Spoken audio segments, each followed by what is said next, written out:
Nuclear launch detected.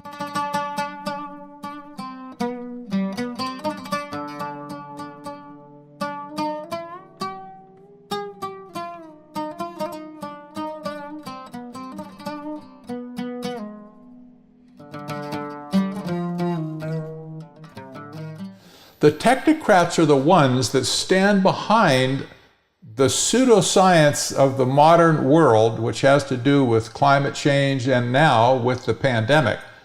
These people are the ones that are in control right now, the scientists and engineers that are promoting technocracy. We see it in the Great Reset, the World Economic Forum, Klaus Schwab.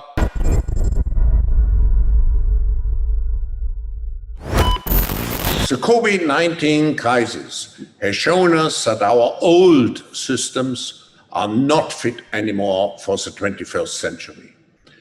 It has laid bare the fundamental lack of social cohesion, fairness, inclusion, and equality.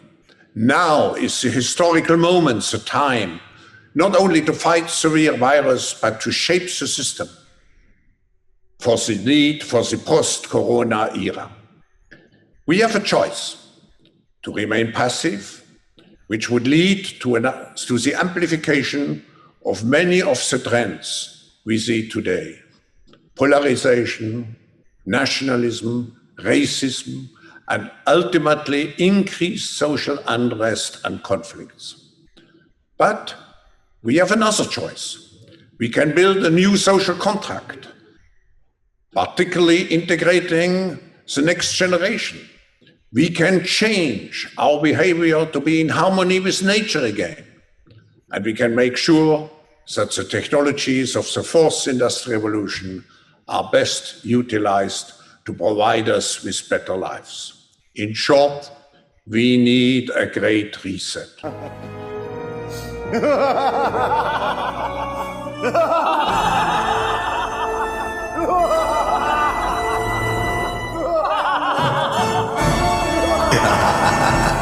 And you think I'm just imagining this stuff? Crazy old Rowan with his conspiracy theories? Think again.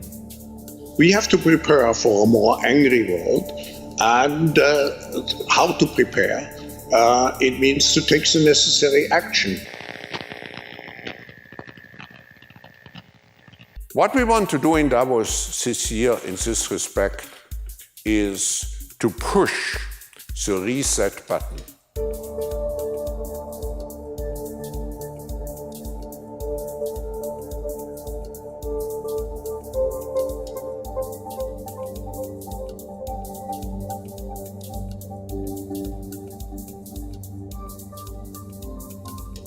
The World Economic Forum is this fancy group of billionaires who all get together every year in Davos, Switzerland, where they plan out the global economy for us peons. It's the final day of the World Economic Forum in Davos. So for those of you that don't know, Davos is a small town in Switzerland where the elite meet every single year to discuss global issues. So the Great Reset is an initiative by the World Economic Forum to basically take advantage of the pandemic to reshape the entire world economy. So you engineer a crisis, in this case a global health pandemic, a scenario we have seen war-gamed in documents such as the 2010 Rockefeller Lockstep document and Event 201, the tabletop exercise and simulation of a global coronavirus pandemic. That was sponsored by the World Economic Forum, Johns Hopkins, and the Bill and Melinda Gates Foundation, which took place last October. This crisis, which I believe to be engineered, produces a desired response, a controlled demolition of the global economy, wiping out the middle class, creating more dependency upon the government in the form of stimulus money and bailouts, which essentially equate to ownership. We experienced the authoritarian lockdowns, which was the conclusion of the Rockefeller Lockstep document on how to mitigate this crisis. Now, we are also witnessing massive civil unrest under the guise of seeking social justice and ending inequalities and systemic racism, as they call it, when in reality, these riots are nothing more than an organized destabilization operation. They announced their Great Reset plan publicly back in June. They made a microsite for it. But there are all sorts of topics covered, anything from something as simple as drones. You can see the drones here. Justice and law is another topic. Also AI and robotics.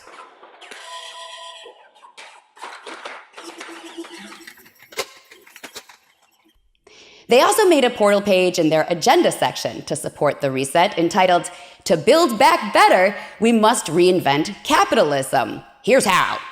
Always love it when people say that, "here's how," right? Anyway, after they announced it, The Hill put out the story, "Introducing the Great Reset, World Leaders' Radical Plan to Transform the Economy." Time magazine made a whole digital section called The Great Reset.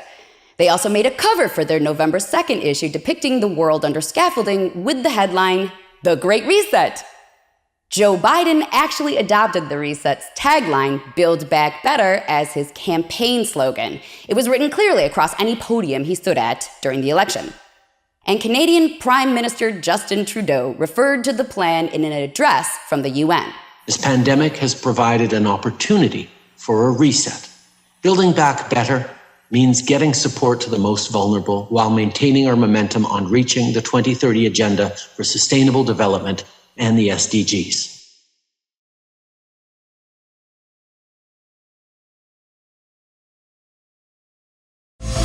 Tujuan untuk mengubah Indonesia yang lebih baik.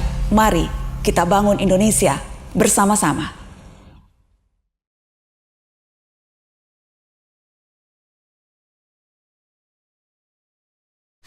According to the World Economic Forum website, the Great Reset agenda would have three main components. The first would steer markets towards fairer outcomes, aka wealth redistribution through taxation and regulation. The second component of the Great Reset agenda would ensure that investments advance shared goals, such as equality and sustainability, aka there will be global standards regulated by task forces to control every aspect of your life through regulation and ensure compliance to the 2030 agenda.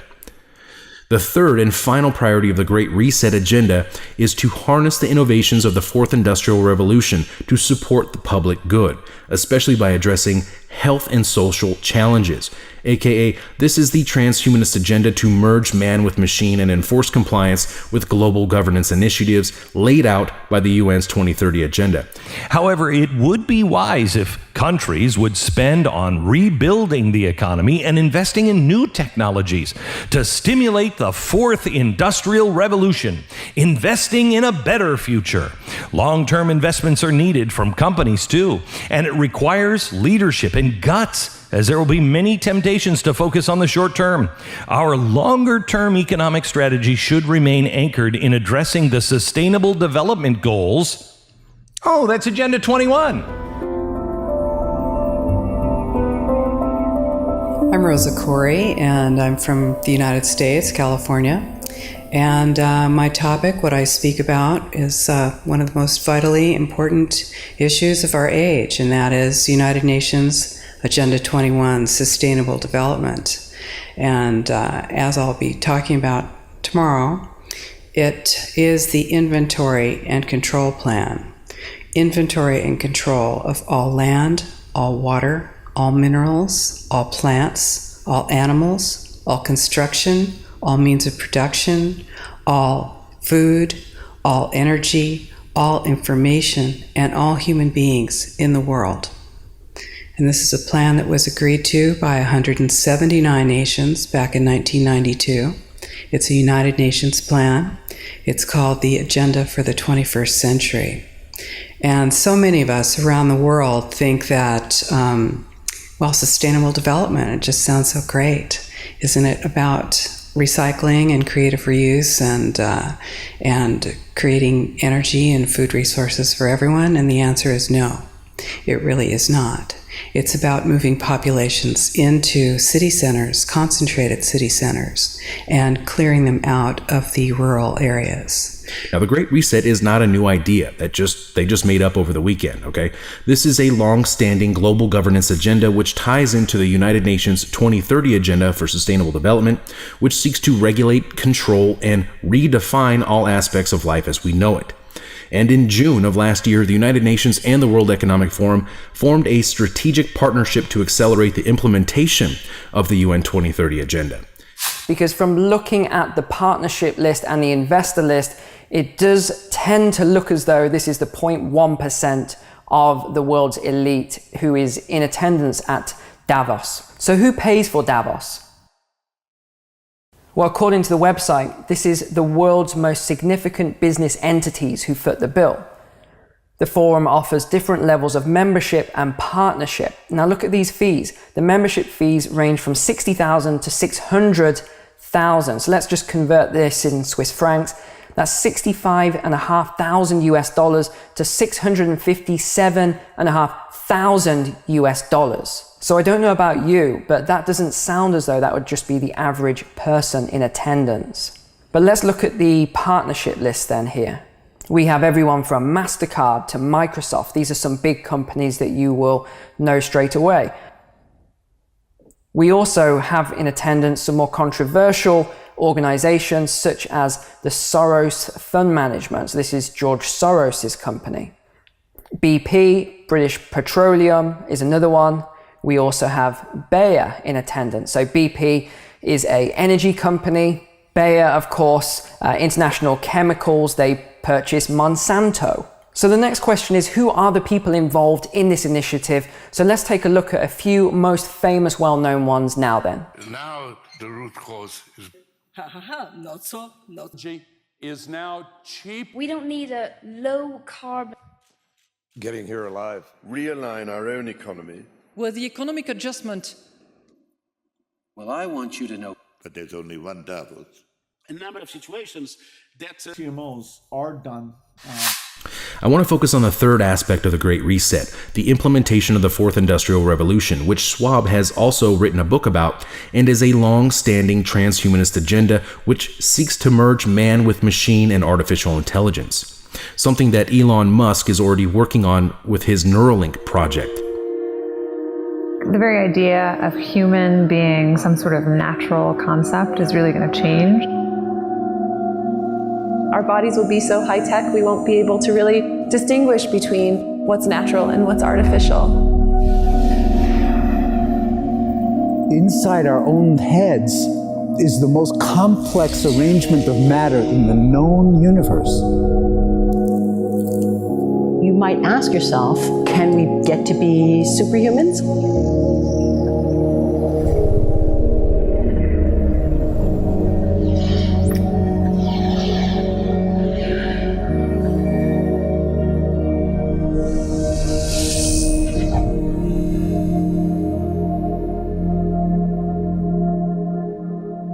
The original Industrial Revolution was driven by the discovery that you could use steam engines to do all kinds of interesting things. But that was followed by additional revolutions for electricity and computers and communications technology. We're now in the early stages of the Fourth Industrial Revolution, which is bringing together digital, physical, and biological systems. One of the features of this Fourth Industrial Revolution is that it doesn't change what we are doing, but it changes us. They tweeted, "You'll own nothing and you'll be happy. This is how our world could change by 2030. They were talking about this new economic model not being based on hard work or being a business owner or creating wealth and success. They were talking about a new global economic order that will be fairer, they say, and essentially redistribute wealth, your wealth, as they see fit to lower the standards where you are in your countries or in some countries and raise them in others." When they talk about wealth distribution, and that's frequently you hear that, there is no wealth to distribute. This is the first big lie that just stands out from an economic point of view. There is no wealth to share. Does anybody think that the people, the global elite running this whole thing, who are rich beyond their wildest imagination, are going to give up one nickel of their wealth to help you or me or anybody else in society, much less the poor? No way. They want to have all of the resources. So when they trick people into thinking, well, we're going to redistribute the wealth here, no, they're not. They're going to redistribute it towards themselves. You just don't understand what the context of what they're talking about. It's about getting it redistributed from you to them. And they're doing a pretty darn good job globally. During this pandemic, the whole year, at least in America, the companies that have gotten filthy, stinking rich are the Amazons of the world, the Teslas of the world, the Googles of the world, the Facebooks of the world. These companies are just raking in money while everybody else is falling apart. Businesses are falling left and right in America. Restaurants going out of business, bars going out of business, the small companies going out of business. Just decimated our economy. This great reset is as serious and as dangerous a threat to our prosperity, to your prosperity and your freedom, as we have faced in decades, with these powerful bodies, including the World Economic Forum, the United Nations. The Great Reset is a welcome recognition that this human tragedy must be a wake-up call. As you rightly say, it is imperative that we reimagine, rebuild, redesign, reinvigorate, and rebalance our world. The International Monetary Fund. History would look at this crisis as the great opportunity for reset. And even Prince Charles boasting. Therefore, we have a unique but rapidly shrinking window of opportunity to learn lessons and reset ourselves on a more sustainable path. Yes, boasting that within a few short years, yes, their words, you will own nothing and you will be happy. Remember, this is not me saying this, this is them. They are even running ads for the Great Reset.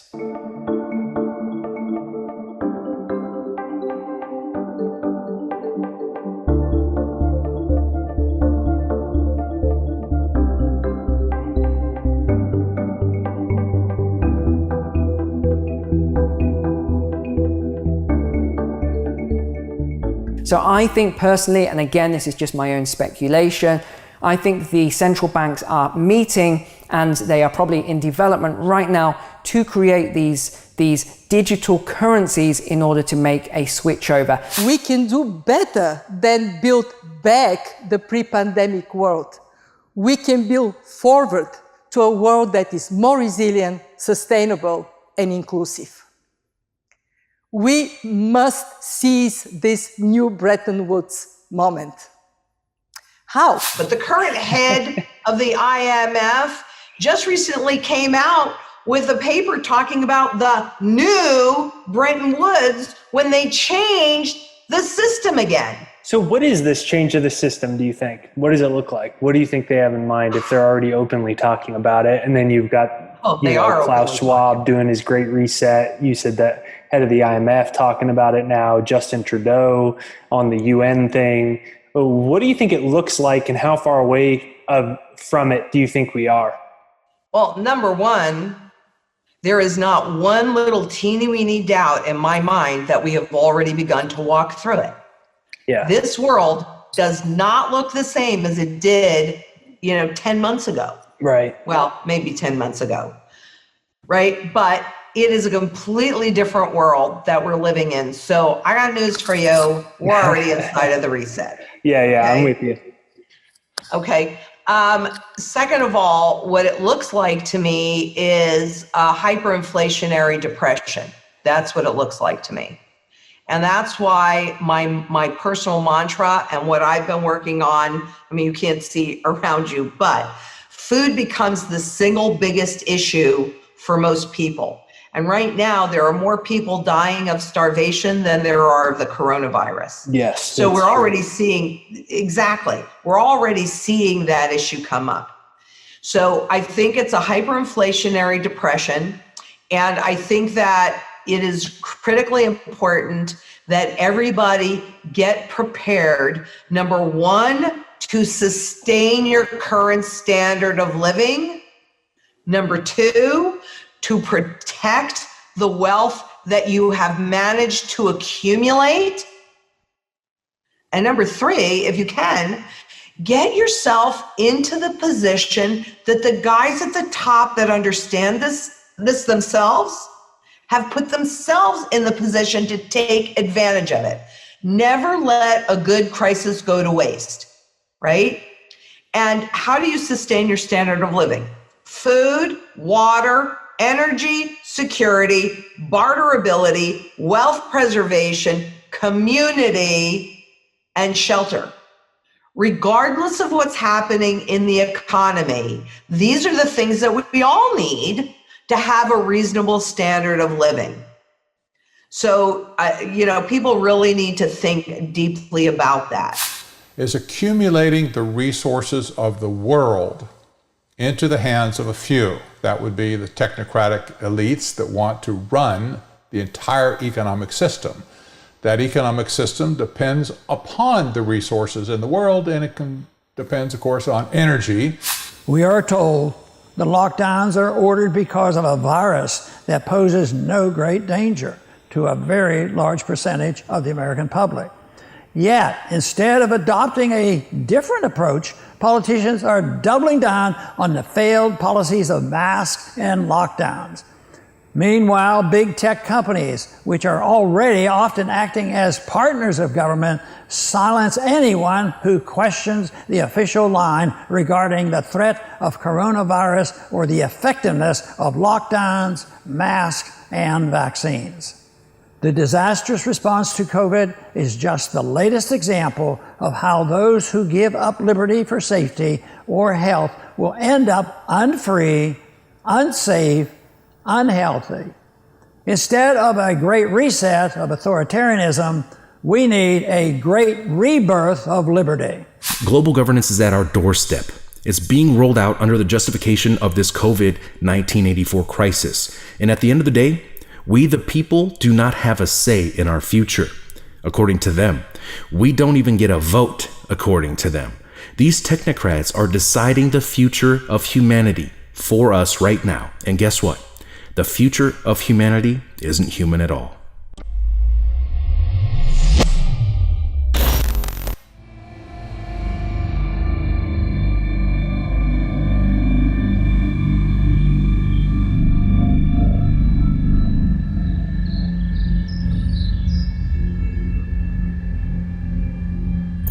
Then it is claiming that they can magically disappear, literally at the push of a button. And just like that, everything in the world is made right and pure again. The Great Reset. What could be simpler? We have to live up to the expectations which we have created, and we will do so.